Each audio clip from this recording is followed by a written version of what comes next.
Hey you guys, my name is Carla, and for the longest time I've been wanting to do a video like this where I call it Welcome to Nature Talks. And so this will be a series of conversations of my experiences, and I will be sharing, trying to inspire, hopefully, and just making the best of my life, because these are things that I really want to do. And since, every day we run out of time, and there might be somebody out there who might need to hear some of the information that I have to share.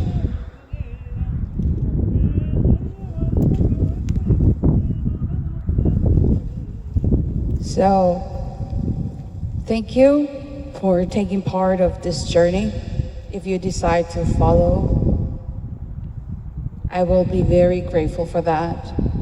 And I want to start by asking the question, should I go to college? This is an important question because a lot of teenagers out there are wondering whether they should head into that path, how it's going to be, the things that they're going to have to do, what things are going to come up, and how they can make the best to get to where they want to get. So, initially, it's a long story for me, right? But before you start to wonder all these things that I just mentioned, just one of the things that I would like everyone to keep in mind is that all of us have different journeys in this life. We all have different purposes and missions that we must achieve. And we're not born just to be born, We come here with missions and things that we have to achieve. So no matter what choice you make in your life, always think that you're heading in the path that you will need to be headed into. The universe will always guide you in different ways. As long as you choose those ways, you will be guided. Otherwise, you are here in this earth and you have a choice to do the things that you want to do. So, let me share about my journey. So, I was an undocumented student, and I finished my high school in 2009.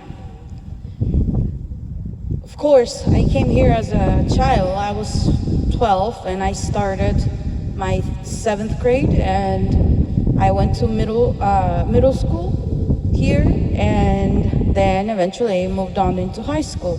I struggled learning English. I was very shy. I actually never really liked to speak in front of anybody or to anybody. I was always very quiet. I was bullied and a lot of different things, but for the most part, I always chose to stay out of trouble, of course, and I always tried to make the best choices that I could because I just never liked to have any trouble. I was a cross-country runner in high school. I was not very bad. I was actually kind of good. I really enjoyed those years, and I tried to do it into college, but unfortunately, things did not work out that way. So, then I graduated high school. I went to the all-night after party, the day of the graduation ceremony, and I was sitting at the track bleachers. I was looking at the sunrise from, towards the east, and I was looking at the sunrise because it was like about 5 when we got dropped off. So it was like 5:36 in the morning. And I was there wondering what was going to be of my path thereafter. And I just stayed there. I had nothing. I knew nothing. I was actually very unskilled and didn't really know what was going to happen. So I just stayed there. So what am I going to do with my life now? Because, 18 is the age where you ask and you pray and you're excited about, because you can do whatever you want, right? But one of the things that a lot of people don't put into their minds is the fact that it's a very shocking moment, because you've always been under the dependency of your parents or whoever your guardians have been, but you never really think about, okay, what am I gonna do that day, right? So I just stayed there sitting in those bleachers looking at the sunrise, wondering. So the next month I was just kind of like helping my mom clean houses, because that's what she did at that time. And I decided, I don't know what to do. And then I knew my mom was not gonna be there. She was not gonna be able to help me out to go to college. I never took SATs. I never looked into going into straight 4-year, nothing into college, because I knew that I had nothing. I had nobody for to be waiting for, help me out. So I just, my mom just kind of like saw me kind of wondering about my life, right? And she said, why don't you just call your dad? My dad is this guy in El Salvador. And I decided to call him, and I said, hey, I was wondering if you could help me out. And so he sent me $600 from El Salvador to here. I never really had a dad in my life. He was never really there, except that one time, and one of the very last times. And so I got the money, the 600, and I started community college at Foothill College. And so I just enrolled myself, went to the intro class, and got into this Puente program with one of the greatest persons I've ever met in my life. He's a counselor. And so I started there with a group, and then of course I took more intro classes, and I started. But then a couple months later, I had a breakdown, because I was in this situation with a boyfriend and stuff, and problems with my mom. It was a reoccurring thing, so it just continued to happen time after time, that I would have a breakdown due to my mom's, just situations with my mom. So then, eventually things changed. The DACA came in, and I was able to start to go full-time, and I was babysitting, I was going to school, I was doing nutty things that I shouldn't have done, and I was doing just too much stuff. But I was having really good grades, and eventually, but I had always this kind of I go a couple months, then I stop because something happens, and I go, and then I stop, and it happened like that, okay? So eventually, I got to the point where I needed to apply for schools and choose a major and all these things you have to go through when you're into this path already, right? So I just continued, and I applied to UC Davis, Santa Cruz, and I applied to the Ivy League, and it was very harsh work. It's very challenging work, but the main thing was, should I have gone that path? So I continued. I made my way into Davis by a miracle, because I did not get accepted for the fall quarter. I got accepted for the winter quarter. They sent me a late notice in December, and then in January I started. And so I continued there. I moved into the student halls, and I suffer a lot because I always had this disconnection from people and students and everyone. So it was very harsh, but eventually I had more breakdowns and actually never got any better. But it was different challenges, different things that happened in my life, until the final time I decided I was not gonna keep going into that path anymore because I had already too much. I wasted about, well, I didn't literally waste, right? But I put in about, I don't know, it was 2019. The time I last was in school was 2018. So it was like almost 10 years, right? Trying to get this degree, this paper, this approval, right, for this country and this society. But I wasn't able to finish it. So I just like cannot continue with it. So I entered a new path where, of course, there's still suffering and breakdowns, but this time it was more personal because I chose the spiritual path. And so through this spiritual awakening, I learned all these different things that I wish I would have known when I was younger, you know, before I took that path into college. And I don't regret it. I don't regret it going to college. I think it was one of the most impactful choices that I've ever made. And how you should know, or how could you know whether it's something that you want to do? Well, there's different reasons, different purposes on why people choose college. So, but the one thing you must keep in mind is the fact that you are unique. You have an internal guide inside of yourselves. You don't need to go to college to be told what to do, where to go to work, because you can go to college, get a degree, but that does not guarantee that you're going to have a career, a job, or that you're going to have a job in that career or that field that you decided to study.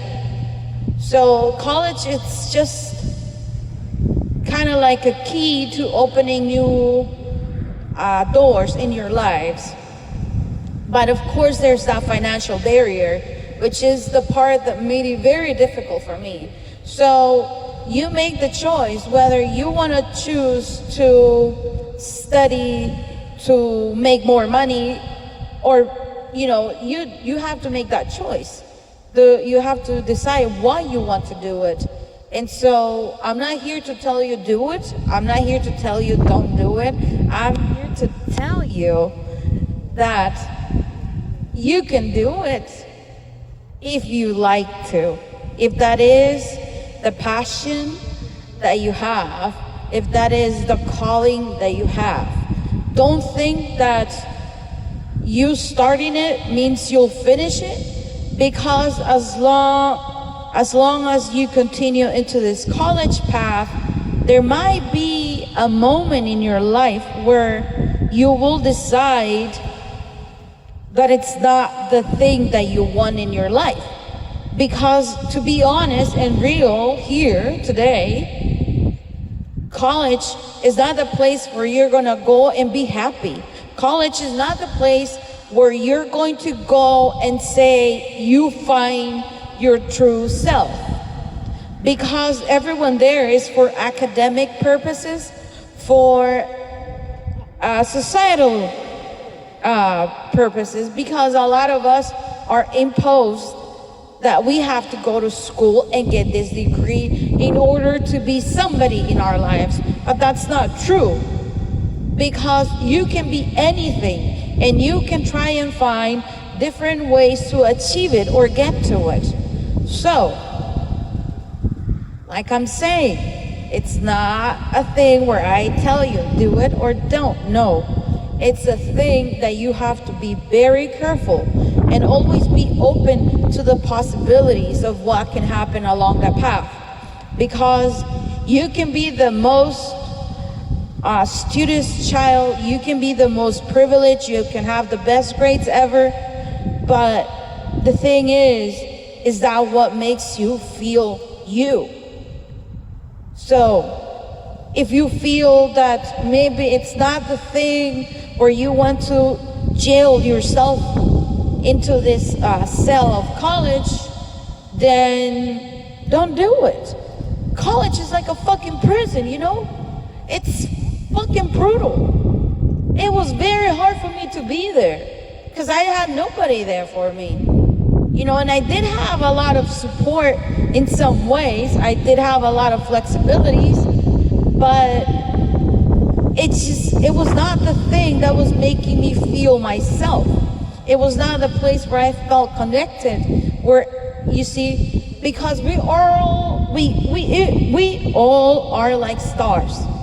You know, you look up at the sky at night, there's different lights, and there's different lights that are, you know, some are bigger, some are smaller, some are more shiny than others, and that's how we're here on Earth. You know, if we had like a light bulb on our heads, and you know, maybe you go above, you know, really high out in space, and you look down on us, then we're gonna look like stars because you see that light bulb, right? Well, stars have their own spot in the space, right? So do we as humans. And so that's the one thing you gotta keep in mind. Always be tuned into the path that makes you feel your best, where you feel that you truly belong. I mean, you might feel that you don't really belong, but if there's a purpose or a reason why you think that you should be there, then you have to put up with it because you want to cross that step so that you get to the next one, right?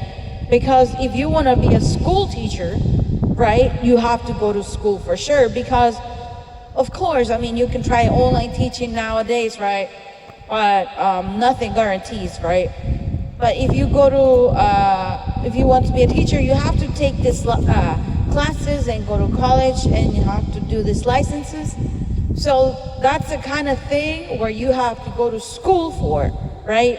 But if you want to be maybe an artist, like let's say maybe a painter or a sculptor, you have an inner guide that where you can actually be able to produce your own work. You can be, I don't know, maybe you like to be a plumber, you like to be an electrician, you like to be a car mechanic. You know, my uncle, he's one of the best mechanics, and he never went to school. The most he went into school was maybe he went to like a 3rd grade or something. But this guy, he's a fucking genius. He can build and unbuild a car. But in his case, he's a mechanic. He can fix about different parts of, you know, mechanics of the car. But when it comes to electricity of a car, he does not know very much. So in this instance that I'm putting you, my uncle, as an example, he has his own field of knowledge, of expertise, right? And you know, he can try to figure out and learn electricity stuff, but it's not really his thing, because what he really is passionate about is fixing cars, the mechanics parts of it. So there you have it. That is an example that you can take from me today. Of course, aside of part of my experiences, and then this is, I think, the most I can say about it for now. And I will continue to publish and load more talks here in Nature Talks. Thank you, guys.